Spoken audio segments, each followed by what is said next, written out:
Okay, so here it is, all cleaned up and glued on. That's going nowhere. I've cleaned up the back and WD-40'd the hinges so that they're nice.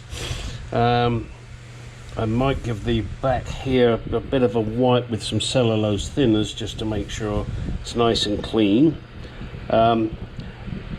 Sometimes I forget to do shit, don't I? I forgot to repair that, and now that I've stuck this on, I can't do it. Well, maybe I can. I'd have to. I don't know what kind of solution I can use to fix that,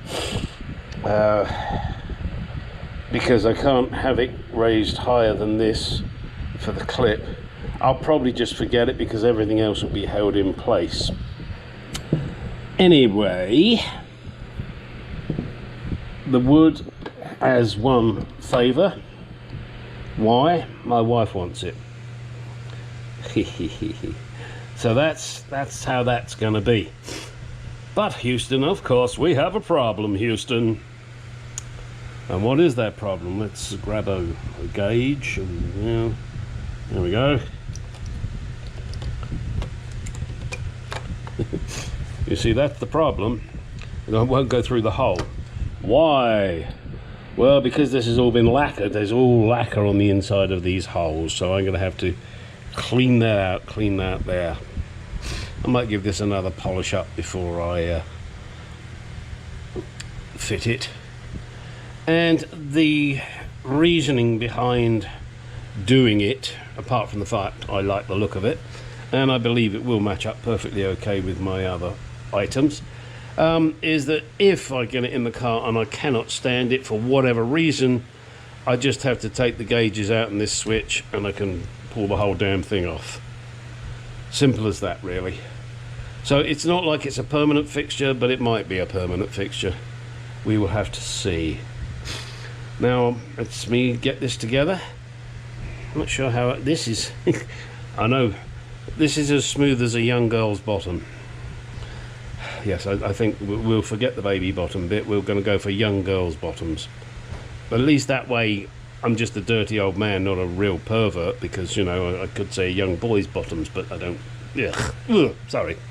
I don't even know why that thought entered my head. That's disgusting. Yeah. So anyway, I may try and polish this up a little more. Get the old buffer on it and give it a good old buffing. Alright, let's get it together. Yeah. Now, as I mentioned in my previous video, the seals that go between the outer lens cover ring and the glass, they were just rotted, as you saw. What I have done is I've used this. This is a clear adhesive sealant. I figure the chances of someone wanting to open these again are pretty remote. Not impossible, but pretty remote. And either way, it's going to last for years and years and years. Those of you looking going, oh, those rings shouldn't be shiny. Oh, tough shit. I happen to like shiny, so that's what I've done. I'm not a great lover of patina, although I do appreciate it in certain areas. Jay Leno just got a recent E-type, and he's going to keep that as original, and I agree with him there. Restoring it is probably not the best thing to do. What else have we got here? No, I mentioned the gauges don't fit. I mentioned the goop, I mentioned that. And the clean-up stuff with this goop is you just run your fingernail around it. The other thing is, because sometimes you have to pry these little rings off, then they get a little bent, and you might need to tap them back into shape once they're on. So that's when you use your blue hammer, your blue tape hammer. And I found that works best, because you still get the impact of the metal, which you need, but you don't get the metal to metal contact, therefore damaging the paint. So I found that works very well. Whether you do it or not is your choice. I have found a voltmeter on eBay. I think it's out of an MGB or a Jensen or something like that. And it's a Smith's one. It's very tatty, so it's something I'm going to have to restore. So that will be as soon as it arrives, I'm waiting for them to quote me the shipping. It's only coming from California, so the shipping should be pretty minimum. All right, let's get on and reassemble this as far as I can. All right, giving this a quick bzz bzz with the good old Dremel. There's the gauge. There's a gauge. That'll do. Now let's see if it fits. Sorry, this is kind of one-handed. Oh, look at that. Perfect. All right, just got to check the others. Then give it a fucking good clean. Oh, I didn't scratch it, did I? Nope. Yeah, so that'll look neat. All right, onward and upward. Here it is, ready for assembly now. All the switches are done and treated. I left them soaking in oil for overnight, gave them a wipe with a paper towel. They're now looking pretty darn good. Looking at these switches, I thought, the black one is going to be that washer pump one. And so I grabbed the first switch and I went like that, and I thought, yep, that works like a switch, you know, on off. So this is going to be the washer pump one. Oh, that went on off. Well, can't be this one. Yeah, that's it. That's the washer pump one. Isn't it strange? You thought it would have been, you know, the one that's a different colour. But it's not. Ho-hum. Anyway, everything else here is now ready. Got the rings all cleaned up as best I can. This one, unfortunately, didn't come up very well. But, hey, it is what it is. The gauges are all done now and ready. With the exception, this ammeter is going to be replaced with a voltmeter. I'm just waiting for that to arrive, and then I'll clean that up and that will go in the final slot. Then I will have to get the strip that goes in here, the colour strip. What else is there in there? A metal chrome piece. So a few more things to go in here, but this bottom piece can be dealt with later. But initially I want to get the gauges in, get all the switches back in, and pretty much get it ready to be put into position.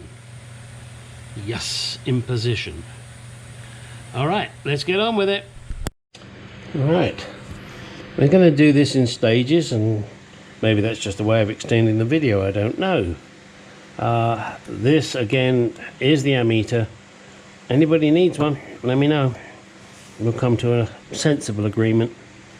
These other three gauges are now in position.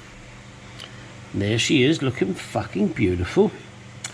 Next is, oh, I'm disappointed why that says full. Be very nice, but there's something a little awry there. We'll figure that out.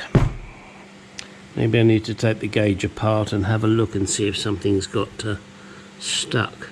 But it's can't be full, it's not attached to the car. Shit, I'm going to take that apart and have a look at it, make sure I haven't fucked up something, which is always possible. And then we'll start getting all the switches in. Getting closer. What do you think? I think it looks fucking gorgeous. Still got a little way to go. One thing I do detest is people that have one of these switches out of alignment. See, that one's just a tad off. Gonna have to straighten that up. Just a gnat's cock. And I know how big they are because I've got one. Fuel, oil, water, as mentioned many times. Gonna replace that with a voltmeter. I'm trying to get one purchased at the moment. I found it, but there seems to be an issue with the way the person has listed it, so we'll see how that goes, because he's got freight and he's in California and I'm in Arizona, and it's a fucking 2-inch gauge. There's no freight involved. All right, let's move on. And well, I guess I can get the light switch in, but I can't complete it because of the broken bezel, bezel, bizzle, doozle, dazzle, which is a great shame. But there you go. And get other things done all on the back. And here is the back before we start. Everything seems to be in the correct position. I've gone back and referenced all my photographs, and obviously that is something you must do. Take a lot of pictures. Right, move on. Well, we have progressed further. I'm going to push this video out today, even though the panel is not complete, because I just like to, and I like to keep you guys up to date. As you can see, I've got a lot more done. Problem I have is this ring. That has to go through this, oh, excuse me, sorry, this light indication, whatever, and this one's fucked. So I've ordered a new one. But this ring needs to go through that, still remain shiny, and all the way through the back. Well, as I'm cheating and making this an S-type front here, that is not long enough. It's designed purely for a piece of thin metal, not a big thick ass piece of wood. So Jaguar, you slipped up there. So I got to find one that's longer, and I've just called my friend I think it's Elroy. His name is Jack White, Jagnut Spares. So if you have a saloon Jaguar, he is definitely a man to call. He has all sorts of shit, is extremely helpful. Downside, he doesn't take credit cards, you have to send him a check. Big fucking deal. You get what you want, you get it at a fair price, and he's always extremely helpful. So there you go. I'm going to end this video here because I cannot continue today. What's the time? Oh, it's 3:30 and I can't continue. Well, that sucks. Waiting for my new voltmeter to arrive, as I've mentioned 1,000,001 times. Anybody needs a fuel pump, let me know. I've got lots of them there. Happy to sell you one. Condition, I don't know. I'll test it before I send it to you, let's put it that way. So that you get something that at least works. And then you decide what the fuck you want to do with it. Alright? I don't know if they fit MGBs, but they certainly came out of the Jaguar. Why have I ended up with 1, 2, 3, 4, plus the one I got over there, 5? I have no fucking clue, but I did. Alright, now get out in the garage and do some shit. I really should get that on a t-shirt.